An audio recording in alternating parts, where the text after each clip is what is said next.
So ayan na nga, ipupulib natin yun. Kasi mahina yung karga niya. So gamit nitong 5 wires regulator. Ito yung kulay niya. Pink, green, yellow, black, tsaka red. So 5 wires yan siya. Pwede itong pink, magiging puti ito. So pag bumili kasi kayo ng regulator, merong kulay, no, wala tong pink pero puti, pwede yun.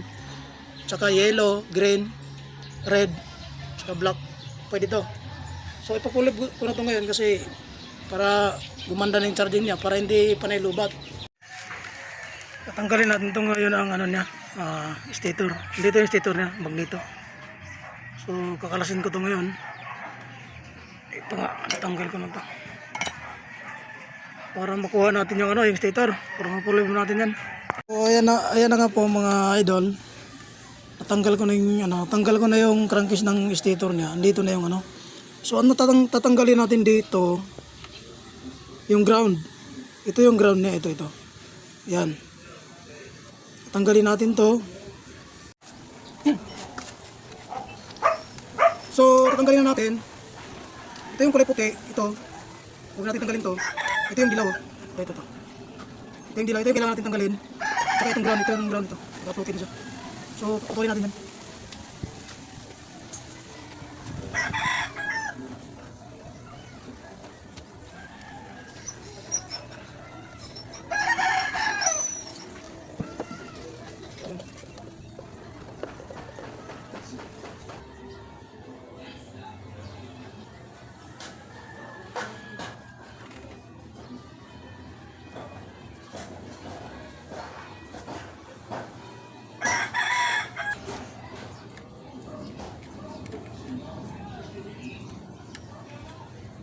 Alam pa.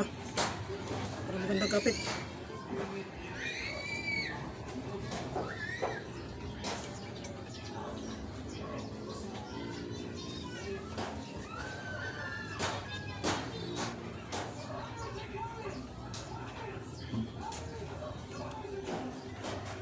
Tapos lagyan natin ng sinkable tube.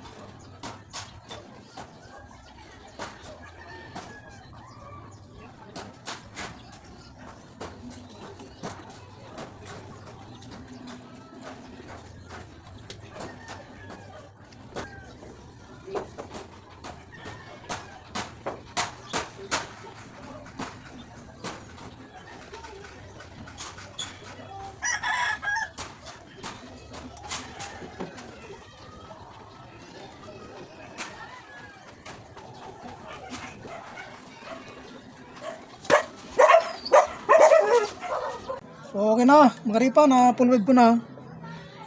Yung yellow, ito yung yellow na ano ko na nadugtong ko na, ito yun. Medyo maiksi yung wire kanina kaya hinugot ko siya, tinanggal ko ito lahat, hinugot ko para humaba, tapos hininang ko to. Tapos yung ground, tinanggal ko na rito, yung coil na ground, tinanggal ko. Dinugtong ko sa yellow, ito yun. Ito yun sa likod, ito. Inikot ko para maluwag. Tapos i-testing natin to para malaman natin na success yung ginawa natin. So dito sa wire na to, may makikita kayong dilaw at saka white, saka green. So dapat yung green, white, saka dilaw, hindi yan siya magka-connection. Dapat walang connection yan. Kasi nga full wave yung pakay natin dito. Saksak natin sa dilaw. Dapat walang body ground, ha. Dapat walang body ground kasi ito sa ano, continuity. Yan tumunog. Dapat dito walang body ground. Dapat hindi magkadugtong yung dilaw at saka yung ground. Wala. Dito tayo sa puti. Ito yung puti. Dapat walang body ground din. Wala. So kailan lang sila dapat magkaroon ng continuity? Kapag ang dilaw at ang puti ay kukunin mo yung continuity. Dapat tutunog to. Ayan. Tuturo ko na sa inyo, ha. Ito yung tuturo ko na sa inyo. Dito sa ating harness, yung kukunin nyo rito, puputulin nyo po yung puti. Putulin nyo yung puti dito. Puti. Tsaka yellow. Ito yung harness mula dito, ha. Tingnan nyo mabuti yung ano, ginagawa ko para may idea kayo. Para hindi na kayo pumunta ng ano po, mekaniko. Malupitang teknik to. Yan, yung dalawa na yan. Yan. Yung dalawa na yan, kailangan mong balatan. Yan.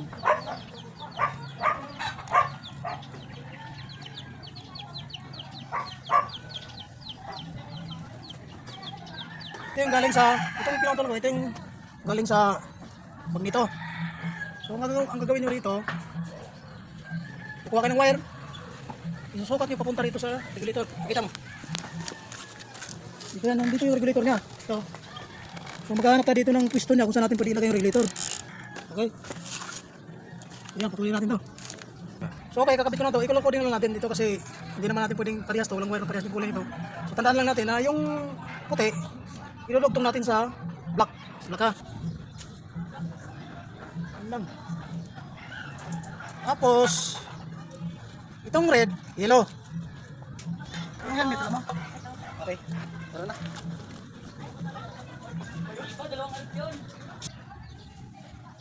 So yan, okay na, di ba?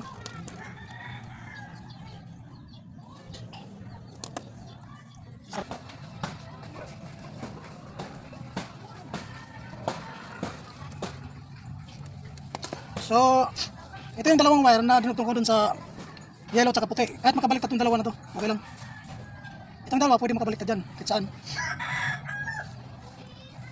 Dugtong ko na. Walang problema yung magkabaliktad. Ang importante, may lagay. Kasi pag hindi may lagay yan, walang connection. Yung cable tube na gamit ko para yan, tapos ito yung sa dilaw.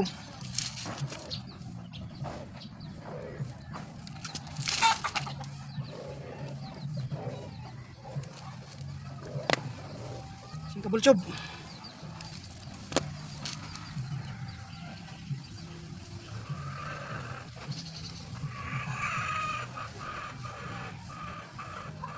Maganda yung cable tube ilagay para Sa electrical.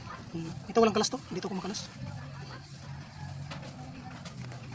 Mura lang si cable tube yan.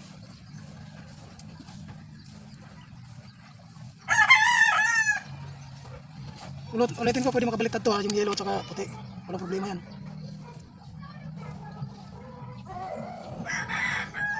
Okay.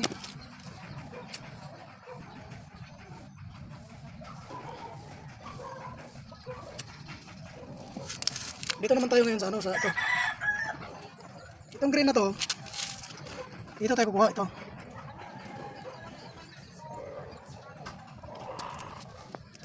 So itong green na to, gagamitan tayo ngayon ng Fish-Lite.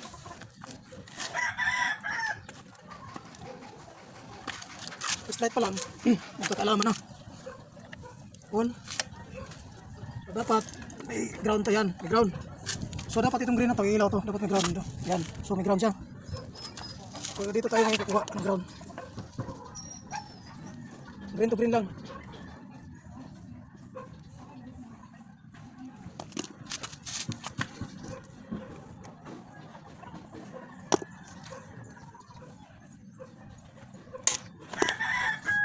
Green to green.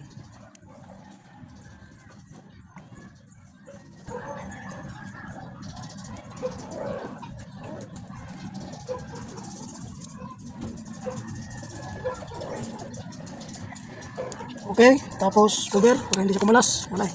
Yung tip natin medyo mahina kasi. Dito naman tayo ngayon sa, kung may dalawang wire lang tayo natira. Dito tayo ngayon sa block. Itong block na to, napakahalaga nito. Kailangan mong i-connect to sa ECC wire. Dahil ito yung nagkukontrol sa voltahe. Para iwas lobo sa battery. So hanapan natin ito ng, ano ang ECC wire nito? Kulay black din. Ibig sabihin ng ECC wire, accessories wire. So hanap tayo. Maghanap tayo ng block dito ha. Dito. Dito sa ating brake light switch, mayroong block dito. Ito. Paano mo malalaman na ECC wire yan? Ito. Technique na naman. Correct mo sa body ground ng ano, Fish-Lite.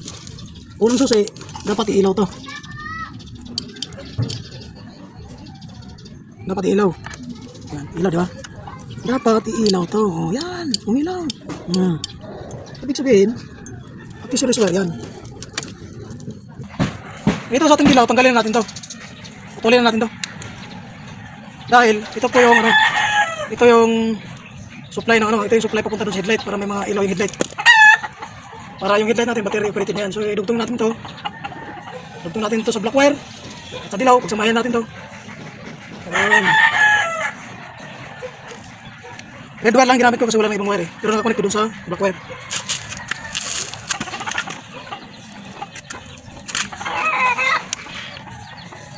Okay. Pause mo, pause. Then, itong pula. So, ang output ng pula kasi, ito yung charging niya. Ang output ito, pula. So, ito yung dapat magcha-charge ito pag under. So, yan, hindi siya nakasusi. Kasi connected to sa battery. Ilaw dapat yan. Hindi yan nakasusi yung ignition switch.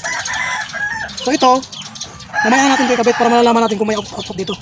Dapat ilaw yan pagka paandarin yung motor, ha? Yan. So, okay natin. Nakompleto na yung wire natin. Tapos, MQ110, meron pong ano dito, resistor. Ito, tignan mo ito.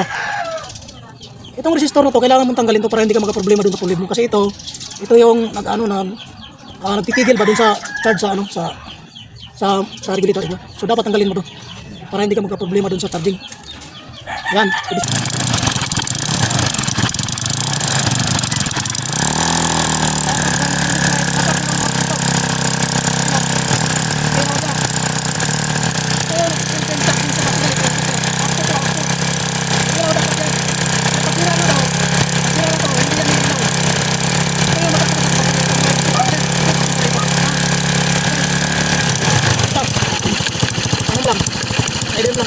So, ayusin na natin to para nilagay.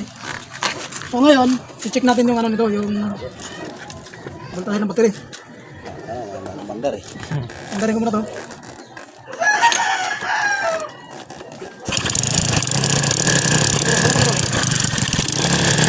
Dito.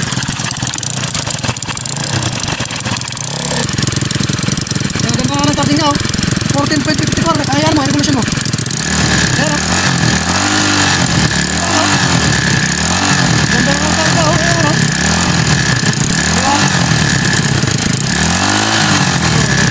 ayan, sige. Okay na. Solve na natin yung problema. Aking firme